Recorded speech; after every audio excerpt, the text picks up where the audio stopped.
Good morning students. Class 6 के students का स्वागत करता हूं। मैं हूं आपका आकाश सर। ठीक है स्टूडेंट्स, हम लोगों ने जो है हिस्ट्री का जो है व्हाट बुक्स चैप्टर का नेम बता रहा हूं, what books and burials tell us, ये वाला चैप्टर जो है हमने स्टार्ट किया था। इसमें हमने ये पढ़ा था कि जो हमें जो अवशेष मिले हैं उनसे हमें कैसे ऐतिहासिक चीज़ों की जानकारी होती है। जैसे हमने इसमें ऋग्वेद पढ़ा था, ठीक है, जिसमें हमने ऋग्वेद पढ़ा था। ऋग्वेद में मैंने बताए थे कि एक टोटल 1028 सूक्त हैं और उसमें मैंने आपको 10वां मंडल भी बताया था। ठीक है, आगे चलते हैं। मेगालिथ्स क्या है इसके बारे में पढ़ते हैं, ये क्या चीज़ है। और हमने एक और चीज़ पढ़ी थी कि स्केलेटन से हम ये पता कर रहे थे कि कौन सा स्केलेटन मेल का है और कौन सा फीमेल का है। और हमने ये भी पढ़ा था कि जो है इंसानों को जो दफनाने की जो प्रथा थी, जिसमें जो है फैमिली मेम्बर्स को एक साथ दफनाया जाता था, एक छेद कर दिया जाता था, ठीक है, जो ताबूत होता था उसमें, फिर दोबारा उसे निकाल के दोबारा से जैसे ही उसके फैमिली मेम्बर मरते थे तो उन्हें दफना दिया जाता था। इतना हमने पढ़ लिया था आपके साथ स्टूडेंट्स। और स्टूडेंट्स, आपका जोश जो है कम नहीं होने चाहिए, ठीक है, तो जोश दोबारा से जगाओ। जय हिंद, वंदे मातरम। चलिए स्टार्ट करते हैं। मेगालिथ्स क्या है?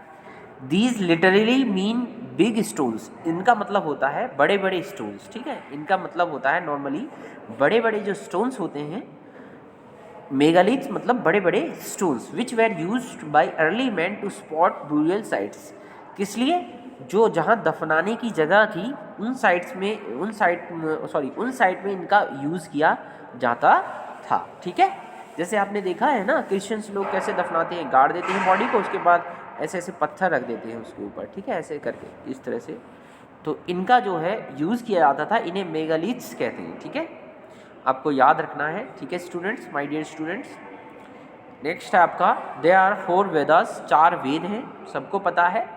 अगर नहीं पता है तो अभी याद कर लो स्टूडेंट्स, ऋग्वेद, सामवेद, यजुर्वेद और अथर्ववेद, ठीक है। ऋग्वेद, सामवेद, यजुर्वेद और अथर्ववेद, ये 4 वेद आपके हो गए, ठीक है स्टूडेंट्स। आगे चलते हैं।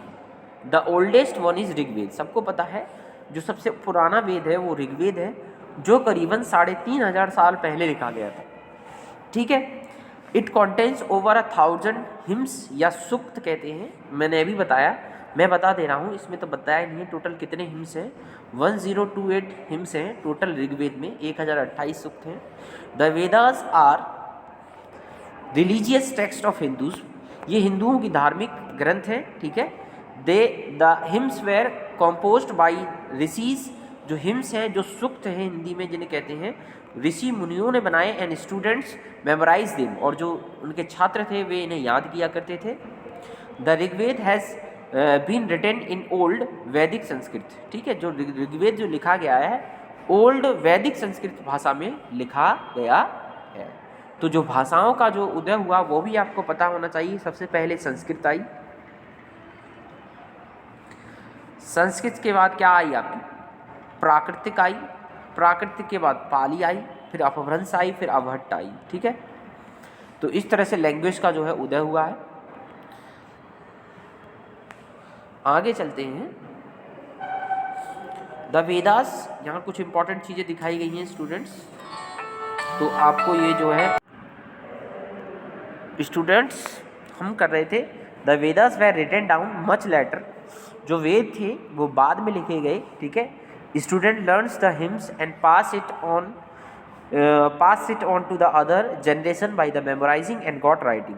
जो वेदास थे, हाँ आपको एक इंपॉर्टेंट बात बता दूं, जो ऋग्वेद था वो रिटन फॉर्म में नहीं था, उसे मेमोराइज किया गया था, ठीक है, पास किया गया था, मेमोराइज करके यानी याद करके एक जनरेशन से दूसरी जनरेशन में पास किया गया था, ठीक है। The Vedas were written down much later, इन्हें बाद में फिर लिखा गया, ठीक है। Student learn the hymns and pass it on to the other generation by the memorising and got writing, और बाद में ये लिख दिए गए।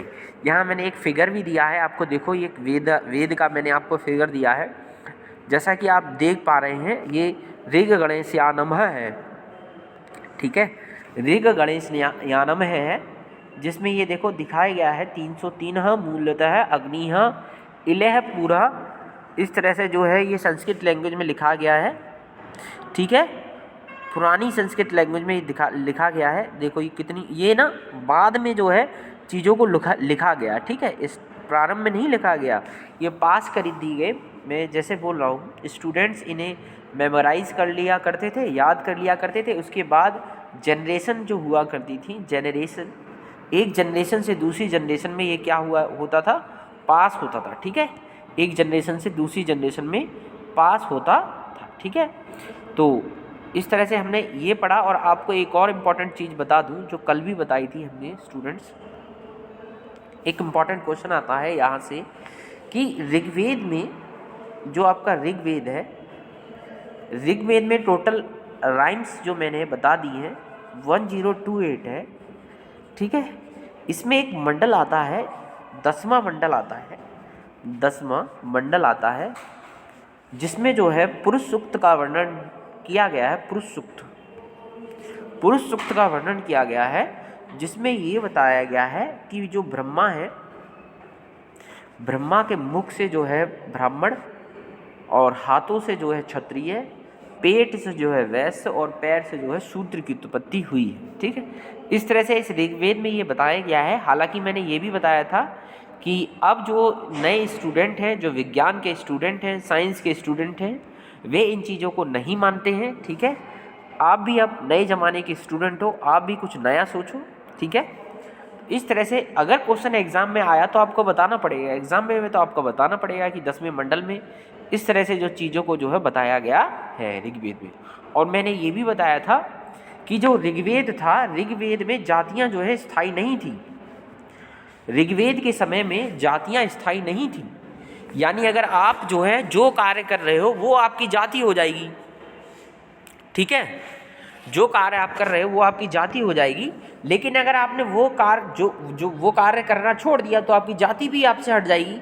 लेकिन बाद में जो है उत्तर वैदिक काल आया, उत्तर वैदिक काल, उसमें जातियाँ स्थायी हो गई, ठीक है, उसमें जातियाँ स्थायी हो गई और इस तरह से हिंदू धर्म में बुराइयाँ आ गई, ठीक है। बाद में जो है बहुत सारे महापुरुष हुए, जैसे स्वामी विवेकानंद हुए, ठीक है, ईश्वरचंद विद्यासागर हुए। उत्तरी भारत में तो कम हुए, इसलिए यहाँ पे जातिवाद ज़्यादा है, ठीक है। पश्चिम बंगाल में बहुत सारे महापुरुष हुए जिन्होंने वहाँ से जो है जाति की जो हीन भावना को ही मिटा के फेंक दिया। तो अगर आप वेद पढ़ो तो इस चीज़ को अवश्य पढ़ना। Thank you very much.